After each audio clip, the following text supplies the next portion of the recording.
My name is Brian Lewis. I'm the Director of Pre-Health Programs here at the university. I'm also a faculty member in the Department of Health, Kinesiology, Sport Management, and the Associate Dean here in the College of Natural and Health Sciences. And some of that matters and most of it doesn't. Really what I'm here to talk to you about tonight is a little bit about the pre-health program that we have here at the university. I want to share with you just some of the highlights of the program, some of the philosophies of the program. We're going to highlight some fantastic students that are part of our panel today, so big thanks to them up front with us. And then hopefully we'll have some time for you guys to ask some questions. We'll talk about what we're doing. We'll talk about where we're going, some exciting stuff that we're doing in that area. And if you guys do have questions along the way, please also feel free to raise your hand. I do not mind being interrupted. So I've kind of titled this pre-health program at UW-Parkside, I know we're in your backyard, but, okay, let's talk about the program here a little bit. And if I'm going too fast, let me know, but that's a real problem. So, just really quick, this is kind of what we're going to do. I'm a nerd, I'm a science nerd and a professor, so I always have an outline of where we're going, okay? Quick introduction. Hi, I'm Brian. Very brief history of what the university is all about. What are students needing to do to qualify for programs, since some of you might be looking at pre-health careers. I thought maybe we would do a little session tonight, treating you like your Parkside students already, and let's talk a little bit about what you have to do. I'm going to try to give you a little taste of what it might be like to be a student here at the university. We're going to try that, okay? See how it goes.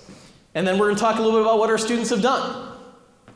And then we're going to let the students talk about what they've done. And then we're going to talk about where we're going. We'll have time for questions. So, you guys ready to do this? Are you guys ready? Let's do this, right? Let's have some fun with this. Okay. Don't be afraid. Be a little afraid. Quick intro. We talked a little bit about who I am. So we talked about my titles. We're going to let that go. For tonight, I also want you to consider me to be a recovering pre-medical student. A long time ago in a galaxy not so far away, I was a bio major, chem minor who wanted to go to medical school and become an orthopedic surgeon. Something changed, okay? But part of the reason I bring that up right now is when I'm working with students at the university, I want you guys to know that I have walked down the road that you are likely planning on walking down. I understand how scary it might be. I understand some of the pressure you might feel. And I want you to know that at Parkside, this is something you do not have to do by yourself. Okay? I'm going to help you get where you want to go. The university is going to help you where you want to go. Your peers are going to help you where you want to go. So why am I qualified to do this? Because of that, and I've been doing this for nearly 30 years now. Okay? And I know that may be hard to understand, because I know I still look really young. But the bottom line is, I've done this before. I've helped build these programs. Let me help you do this.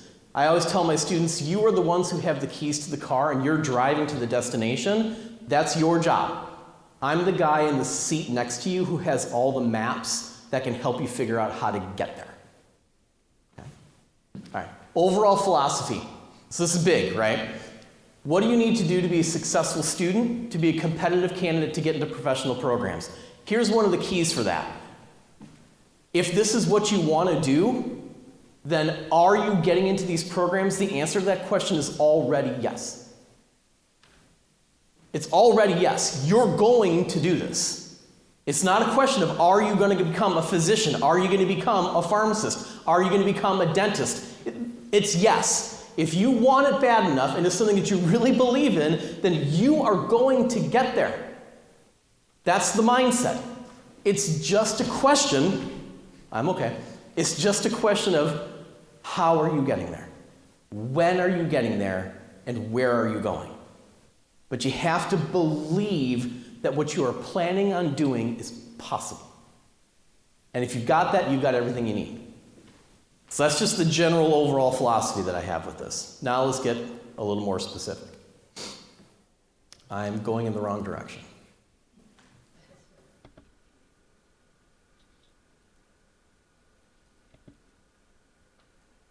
Okay, let's do some really fast recent history. I was hired in the summer of 2000, so this is my 25th year here at the university. When I was hired here, I was charged with two things: to reinvigorate the pre-health program and to grow the program. In 2000, we had about 150 students that were considered pre-health students at that time throughout the scope of the university. I had 12 students applying to professional programs that first year, and 11 got in. Over the last 25 years, we have more than tripled the size of the program. We're at about 500 students right now in the program, but here's really what I want you to know. That first year it was 91%. Right now the overall placement rate of students over the last 25 years is about 89%, and for medical school it's 91%. The program has grown a lot, but the quality of the program remains the same. Our students are still getting the attention and the help that they need to get where they're looking to go. We'll come back to some of these things later, and again, fun graphs, I already informed you I'm a nerd. Okay, so we've been doing really good things for a really long time. A couple things that you may not know about Parkside, even though we are in your backyard. Since 2000, they asked me to expand the program. So I did, okay? In 2007, we created a Center for Health Sciences. We really created this out of thin air. I created it because I wanted to build a whole bunch of programs and I needed a place to put them. So we created the Center for Health Sciences. And since that time period, we have created an applied health sciences major that has multiple concentrations like pre-physical therapy, pre-physician assistant, pre-occupational therapy, pre-chiropractic, whole bunch of occupational therapy. And since that time period, we've added in things in public health. We have a concentration in public health. We have a program in the Center for Health Sciences called Health Information Management and Technology, which is a 100% online program for students who want to do electronic health records. We have a medical lab sciences program that we built in 2019, and starting in 2025, we have a rad sciences program in those areas. We also added pre-health concentrations in both biological sciences and chemistry, specific tracks for students who are looking to go to medical school, pharmacy school, veterinary school within those majors. We have a master's program now in healthcare administration for people who may want to get into a healthcare career, but maybe they don't necessarily want to work day-to-day with patients. Not everybody wants to go to medical school. We have a master's program in clinical mental health counseling now. Great area of need. We have this wonderful nursing program, a consortial program between UW-Parkside and UW-Milwaukee. When I first started here, we had 24 students a year in that program. Now we're up to 40. We're trying to create programs that are serving the needs of our community. We're going to talk a little bit later about a brand new program that we have approved, which is a Master of Science in Physician Assistant Studies program here at the university. I'm very excited about this program. That program is going to start in either summer of 27 or 28. Ask me more about this. There's more to come. But this is what we have done. I just wanted to highlight that because it's possible that many of you didn't know that these are all things that we actually have here at Parkside. And now you know. We have a lot of opportunities, a lot of things that students can do to help you guys figure out what your career pathway is going to be. Again, very briefly, what are we all about? This is my version of brief, by the way. This advising model that they gave me the opportunity to create is really based on the experiences I had as an undergraduate. I actually went to a small private liberal arts college, and I had an opportunity, a great opportunity, to get to know my professors, and I got a lot of attention from them in terms of helping support me through my undergraduate career. I've been blessed with the opportunity at this university to bring that same liberal arts mindset to this program. UW-Parkside is not a gigantic campus. It's not a massive student population. We had the opportunity here to create a really hands-on, customized pre-health program where students can get individualized attention, where we'll do things like start to finish, help you pick out every single class you are taking in your career, right? There's a number of pre-health students here in the audience. We have several up here on the panel. Am I lying about that, right? This is borderline intrusive advising practice, right? We're going to help you pick the classes, figure out what majors you need, what prerequisites you need to qualify for programs. We're going to come up with those plans individually.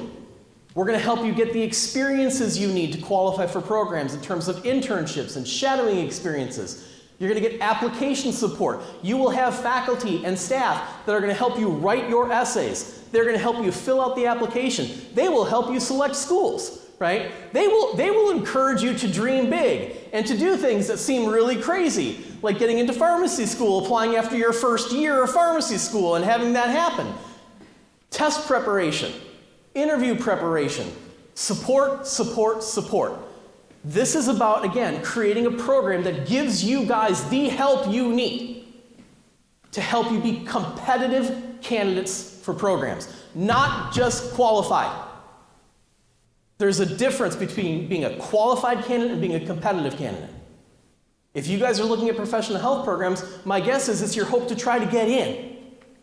I mean, correct me if I'm wrong, right? But very few people that I've known in my life said, I want to go to medical school, but I really just want to apply. I don't really want to get. This is about helping you figure out, what do you need to do? Why is this so important for you? And then helping you take that passion and turn it into a plan that will get you where you want to go. This is what we do. This is what we're all about. This is why I am here. This is why I am still here. This is why I'm not going anywhere. Okay? We're going to help you get these experiences. Students are scared to do this. I was terrified to do this. Right? 18-year-old in college, wanted to become an orthopedic surgeon, going to the one hospital in the city I was at. Nobody knew who I was. This was really hard to get. But experience is so important, right? It's how you know this is what you want to do. You can read about it, you can look at it on the internet, but until you get those experiences, you actually don't know for sure, right? So we've created a lot of clinical partnerships. We do a lot of internships. We do a lot of shadowing experiences. And we're going to make you do this, just like the teacher education people that were up here before, telling you, but you have to get these experiences from the word go, right? That's this plan as well. We have first-year seminar classes for pre-health students where we require you to get shadowing experiences. You have to go get these, and then you're going to write reflective papers on this, do presentations. This applied health sciences major we created in 2007 is maniacal because we're going to make you get 300 hours of experience before you graduate. You have to get this. Experience is highly advised for all pre-health students. You will not be able to get through this program without getting those experiences. We will find you. Okay? We're small. We will find you. Okay? You will get the help that you need. Just this last fall is a fun example of this. We had over 40 students in the pre-health program doing 40 separate internships at different clinical locations within Racine and Kenosha. This is what we do. You're going to get this, right? Small program, nowhere to hide. Okay? If you're looking to hide, go to a different school. That's not ours. Okay? So let's do some of this just really quick. How am I doing on time? I'm doing okay. I'm going to speed up maybe a tiny little bit. No, I'm doing okay? You still all right? Okay. Everything is okay. I'm like this all the time. Let's do some of this. Okay? How many people in here are students that are thinking about potentially coming to Parkside? Or at least that I'm scaring away right now? How many are you thinking to do this? Okay. See a whole bunch of. Okay. All right, good. All right. So let's pretend you're a student at Parkside right now. You're looking to go into a professional health program. Let's talk about what do you need to do to get there. Okay. So you need good grades. What does this mean? We'll talk. It's more complex than you might think. A good major. We're really going to talk about that quite a bit. Talk about experiences, we'll talk about service, and then ultimately what does it mean to be a good candidate. Part of what I'm hoping to do with this is also debunk some myths that are out there, common myths that I was told when I was a student, and it turns out they're still alive and well today. So let's do some of this. Let's talk about grades to start with. What do you need to do? Everybody knows you need high grades to qualify for programs, right? You've probably all heard this before. So what does it exactly mean? Your grade point average that you need for professional health programs is going to be somewhere at the collegiate level between a 3.0 and a 3.7. When you were looking at something like medical school, the national average last year for grades for students who got accepted to these programs was about a 3.7 grade point average. Now I want you to kind of hear that just for a second. And we're going to get a little nerdy on you here, and we're going to talk statistics. So everybody grab your notebook. 3.7 average means that there are people who get in with a 3.7, people are getting in with a 4.0, and then the range of statistics means people are also getting in with a 3.4, a 3.3, and a 3.5. Does that make sense? You do not have to have a 3.7 grade point average to get in. You do not need a 4.0 to get in. Okay? People get really freaked out by this, and they think it's really, I have to get really good grades. Of course you have to get good grades. But the myth is you don't have to be a solid A student in order to qualify for these programs. You don't have to have a 4.0 grade point average to be a competitive candidate for these programs. Remember that the average number you see reported means there is a range. Statistically, stats don't lie. It's a range that you can go around and still be really competitive. Here's another thing. I have to say this carefully. The grades you get in high school, you will not report when you're applying to professional programs. So if you are a late bloomer, and maybe you're not doing all that great in high school, but you've really come on and you're worried that your high school grade point average is going to affect your ability to get into pharmacy school, you can set that down. Once you start college, it's a clean start. No one's going to ask you for your high school grade point average. No one's going to ask you for your high school class rank. Right? So what I like to say is if you finish 200 out of 200, don't worry about it. Fresh start, you're fine. If you're valedictorian of your high school, congratulations. It's a fresh start. You got to do that all over again. Okay?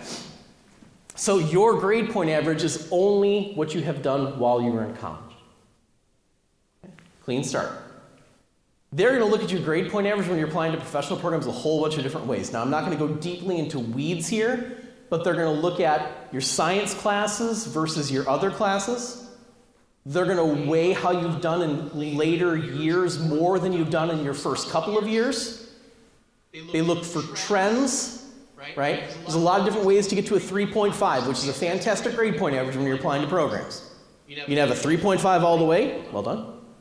You can start a little bit lower and go much higher. You can start much higher and get much lower. Okay? That's not the direction. Okay? You're looking to do with this, right? This is stuff that we coach all the time. Okay? So myth number one, what you did in high school is not going to affect you. Moving on. Okay? Myth number two, your grade point average gets split up a whole bunch of different ways. And you don't have to start off college as a rock star in order to get into these programs. They're forgiving. Okay? You can do this. Again, that's very important. Okay? Do not beat yourself up too badly if you feel like you're not doing well right away.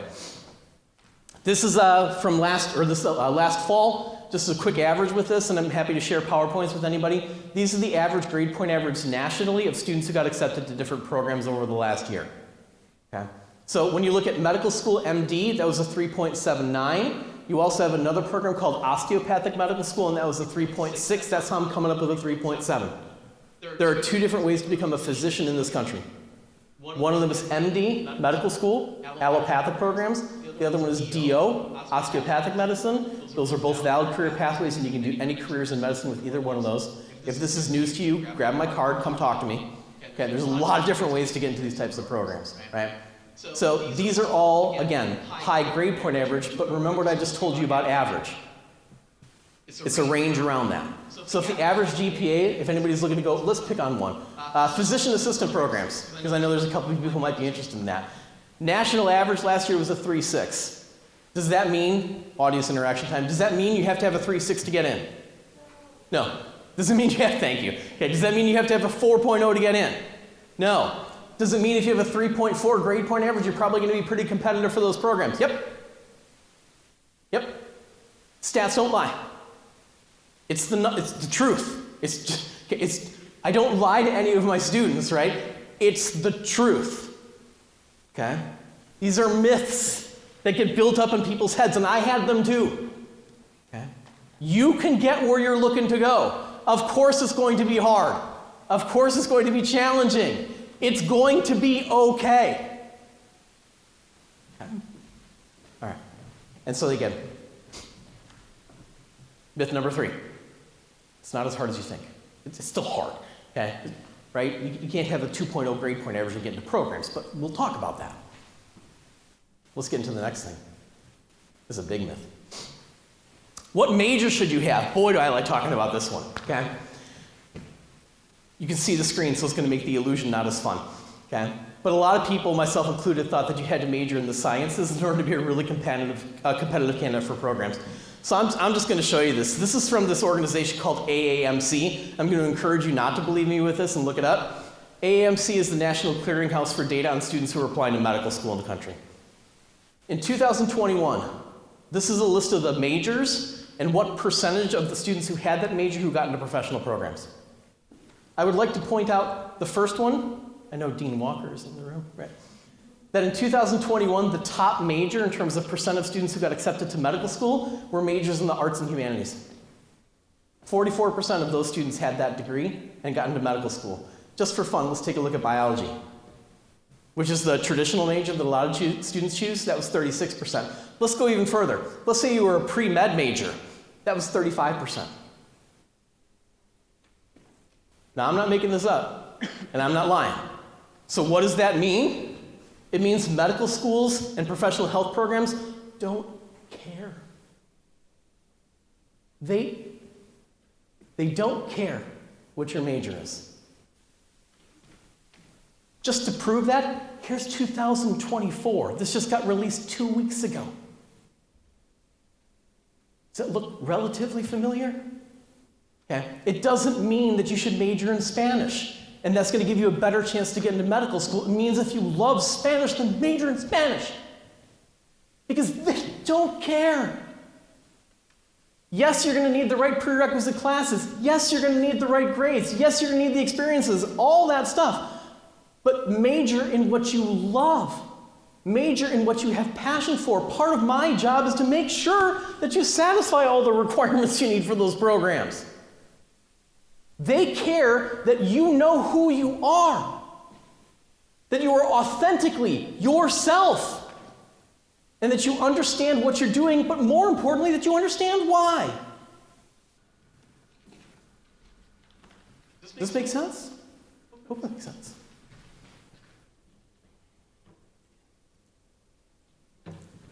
So major in what you enjoy, major in what you do well in. Remember, they still do care about grades. This is kind of what you have to do for most of your prerequisite classes. Now, this looks terrifying sometimes to students as well. 1 year of bio, 2 years of chemistry, a year of physics, math through stats, anatomy, physiology, biochemistry. It sounds like a lot. It's really not. Like a bio major on our campus is 14 classes. How many biology classes do you need to qualify for most professional programs?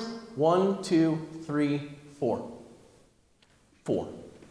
So if you're going to major in bio, please do. I'm a bio major. I'm a huge nerd. Love biology. But do it because you love biology, not because you think it's going to get you a better chance to get in.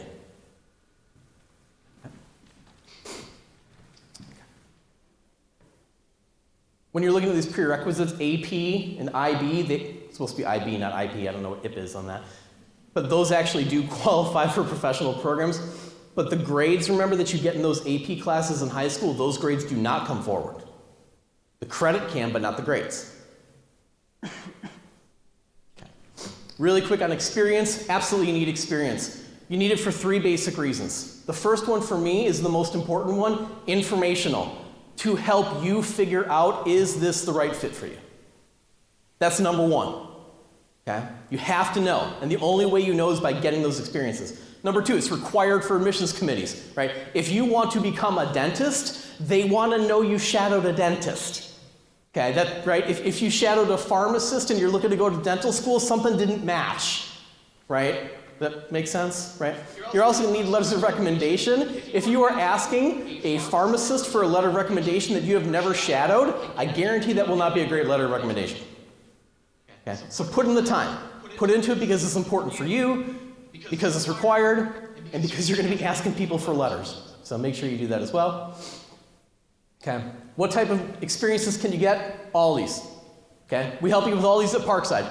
Volunteering, internship, shadowing, get leadership experiences in those areas. Get community health. Getting some telehealth in today's world is not a bad idea for these programs. Key strategic point for getting experiences, more is not necessarily better.